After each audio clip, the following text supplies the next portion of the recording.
What is going on YouTube? Hit it back making another brand new Crypto TV episode. As you guys saw in the title, today will be a little bit different than what we normally do in regards to technical analysis. Usually we're looking at XRP, Ethereum, and Bitcoin, which is what we looked at this morning. But today we're going to be looking at, or this afternoon, we're going to be looking at Chainlink, a cryptocurrency that honestly we haven't reviewed in so long here on the channel. I thought it would be something interesting to look at because in this market where we're seeing cryptocurrencies, pretty much every single one in the top 10 down 10%, 13%, 12, 16, 20%, 21% in the top 10 cryptocurrencies.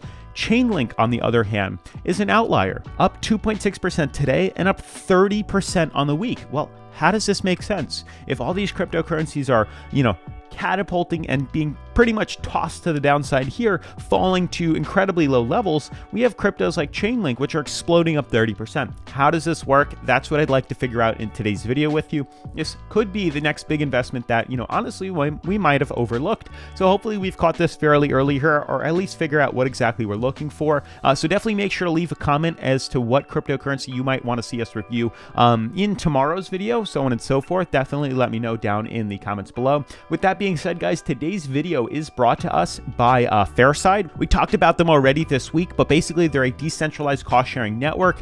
Basically, they insure your cryptocurrency, which is really cool. So more information about them will be at the end of today's video. I've also linked them down in the description below if you'd like to check them out earlier. But with that being said, guys, definitely make sure to smash the like button, turn on post notifications, subscribe, and let's dive into today's episode.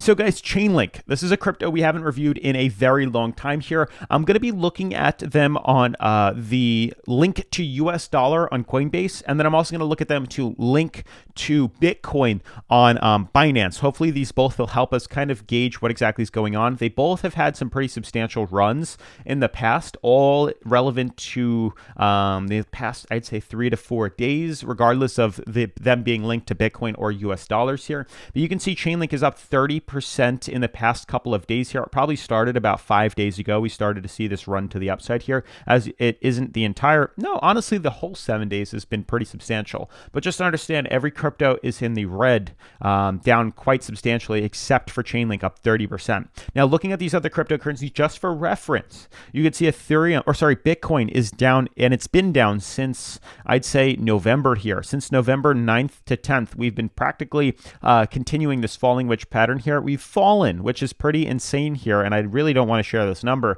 Percentage-wise, we have fallen 40% in maybe 2.5 months, not even. That's insane. Ethereum has done the same thing starting November 9th, very similar. Ethereum has fallen a total of, we have 34%, not as bad as Bitcoin. We have XRP, which has fallen substantially since, once again, November 8th, November 9th, right here. And it has fallen a total of 42%, currently at 40%, but the lowest it's been was 55. So pretty insane here. I do believe these all have hit a bottom though, and I've discussed that earlier today if you want to, check that out. But in regards to the Chainlink videos, this is what I want to talk about. It's both Chainlink on the weekly charts right now in regards to US dollar. We'll talk about, actually, let's talk about the one on Bitcoin first. So check this out, guys. Obviously, from looking at this right now, I'm immediately seeing some sort of either descending triangle or symmetrical triangle forming here. Hopefully, you guys can see this as well here. First thing I would like to do is draw a top resistance. You can clearly see the downtrend made here, clear lower high formation here, and there is some sort of bottom, whether that be an uptrend or not. We'll try to figure this out right now. Something maybe along the lines of this. This is the bottom. I think it's going to be some sort of, probably more so a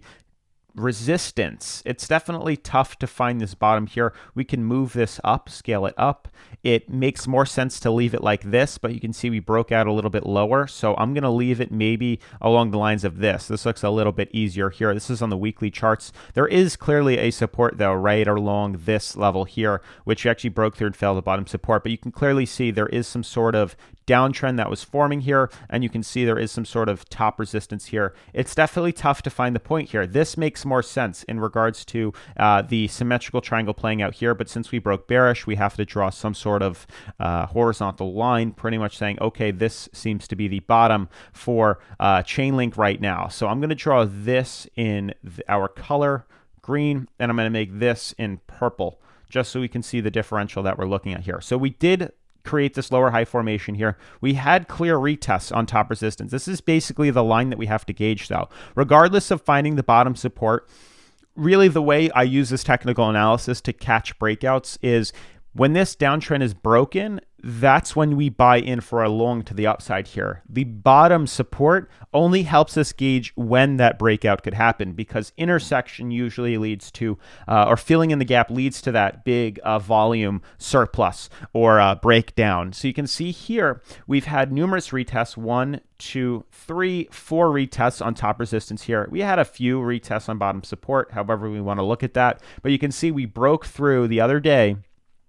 This was on the 20th, so about not too long ago, actually. Sorry, yeah, a couple weeks ago. We had a break right here. I'm going to jump to the daily so you can get a better look here. You can clearly see this is where the resistance is at the top here. Once we confirmed that we broke through this resistance here, we hit a price floor, but we broke through this top resistance here and confirmed retesting our moving average. That pretty much scaled us to the top. That's when we started running, and you can see it's been a substantial run to the upside here, and that's really what we're looking for in some of these other cryptos. Now, this was more of a descending triangle than we saw more so a a falling wedge pattern. Why does this keep doing this? That the other cryptos had formed here. So you can see this is more of a descending triangle with some sort of bottom price floor than, XRP, which has more so these falling wedge fractals here. So Chainlink did hit a bottom, and it did cause the rise to happen here. Problem is right now, I'd probably say it's kind of too late to buy into Chainlink, although I do think Chainlink's going to continue to head up higher here. It seems to have hit some sort of stalling point right now, which is in regards to retesting these moving average on its weekly. It does show some sign of resistance, although when you take something like this and you take like the mouth of the opening, that's usually what you do, this top resistance to bottom, you can see the potential it has easily exploding to the upside here. A pretty substantial run currently. You can see percentage-wise, we've currently broken 62% with the potential to swing 300%. So Chainlink looks good, though. I mean, it really, really looks good as a long-term worthwhile investment. I might actually pick some up and keep it in my bag for this year because we did hit a bottom support. The only worrisome thing to me is we didn't necessarily, we did break the lower highs. That did happen here. So we are starting to see a reversal to the upside. It's tough to want to buy in now. The only way I would consider buying into Chainlink is just to hold on long-term expectations for, from this year to this year's end would be a long-term position that I would consider buying into. But looking at Link now on the weekly for US dollars, this is a different range here. I think there's more potential in the US dollar Chainlink comparison than there is in the Bitcoin run that originally just happened here. But I do think it will influence the US dollar price here. So with this here, you can clearly see there's something bigger forming, just like how we had on the Chainlink to Bitcoin price, this clear descending triangle. Chainlink to US dollars, you can see that we are continuing to hit these lower highs, and now we're hitting bottom support. So it appears that we found more so a reversal in the pattern here. That bottom support tends to be rock solid, and this is also what we're looking for in these other cryptos. You can see for XRP here, we're looking for a similar pattern. We've hit bottom here, and mainly in Ethereum and Bitcoin, let's look at Bitcoin, for example. Bitcoin has hit a bottom. I've drawn it in purple here. I can change this color if we want to like lime green, and you can see this is bottom. This is clear bottom where prices have retested off this. We're looking to see a similar pattern happen now on XRP and on Bitcoin here. We can jump to XRP's weekly here. You can see how we're also intertwined within our moving averages here, this bottom moving average, how we're retesting the bottom support right here. This is what I'm looking to see happen. I'd like to see Chainlink break off its moving average on the weekly as XRP is currently trying to do right now. So hopefully Chainlink is foreshadowing what we're going to see happen with Bitcoin and XRP here. And going back to Chainlink here, you can see we're building up to something much bigger. Not only was there a falling wedge pattern forming here, which also happened quite interestingly or ironically on November 8th, November 9th, which which is exactly when I said XRP, Ethereum, and Bitcoin started their pattern here on US dollar. We found bottom support. We clearly hit our bottom moving average here, and we're starting to rebound off of this. And that's really what we're looking at for these other cryptos. This could be a new Elliott wave. You can see if I just find the Elliott wave patterns here, starting it off, moving it up.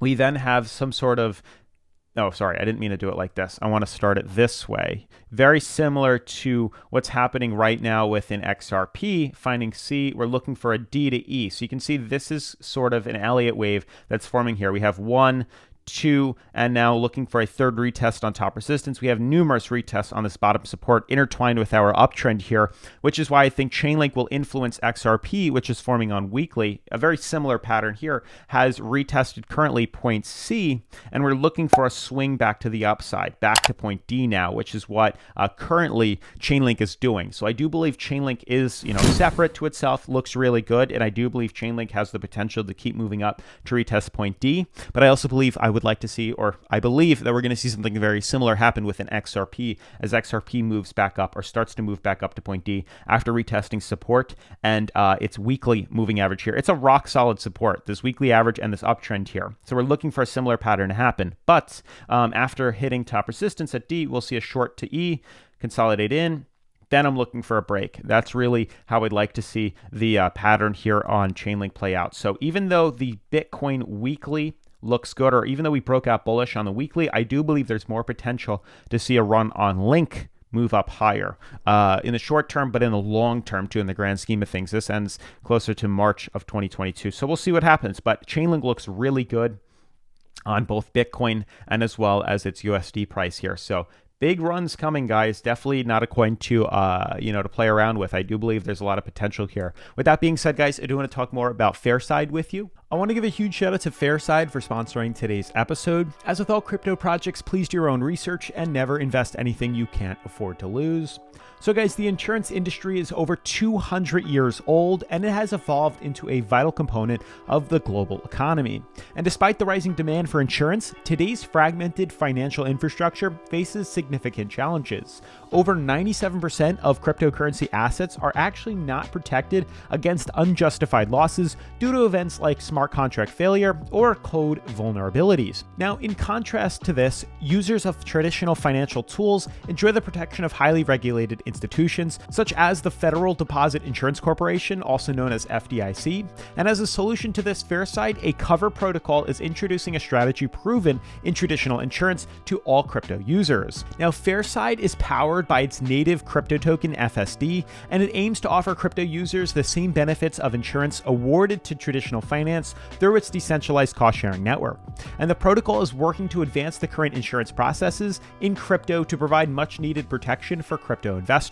And what's unique about FAIRSIDE is that it decentralizes the conventional insurance business model, thereby distributing the risk and benefits without actually depending on anyone's centralized authority. And while other DeFi insurance methods require you to buy separate coverage for each crypto investment, FAIRSIDE enables you to protect your crypto investments with a single membership. And as a DAO governed entirely by its members, the network defines exactly the type of loss events that are covered. And currently popular concerns like smart contract failure, we have personal wallet exploits, stablecoin pegs, failed business logic, Oracle failures, rug pulls, exchange hacks, among pretty much all the other events are being considered by the DAO for coverage types. And keep in mind, FAIRSIDE covers losses by relying on principles built within traditional insurance models that have established over decades. Now, to facilitate this, FAIRSIDE has developed a unique model known as network staking. And network staking is a highly capital efficient model designed to lower individual staking risk and increase rewards, expanding over coverage options and improving the claim process. Now, normally what happens with other insurance protocols is that stakeholders' assets are permanently liquidated when the claims are paid, but with FAIRSIDE, contributors stake Ethereum in exchange for FSD, and the FSD is held in the contributor's wallet, and the number of FSD held does not actually change change as losses are paid. And armed with a new staking approach, FAIRSIDE's utility as a cover protocol for crypto and DeFi space is unparalleled, and FAIRSIDE aims to grow in tandem with crypto adoption, DeFi, NFTs, and every other area of crypto innovation. Now, risk diversification is a cornerstone of their business to help build the most robust crypto community while also safeguarding their contributors. And also, the platform doesn't have any KYC requirements, and it also has a non-permanent loss model.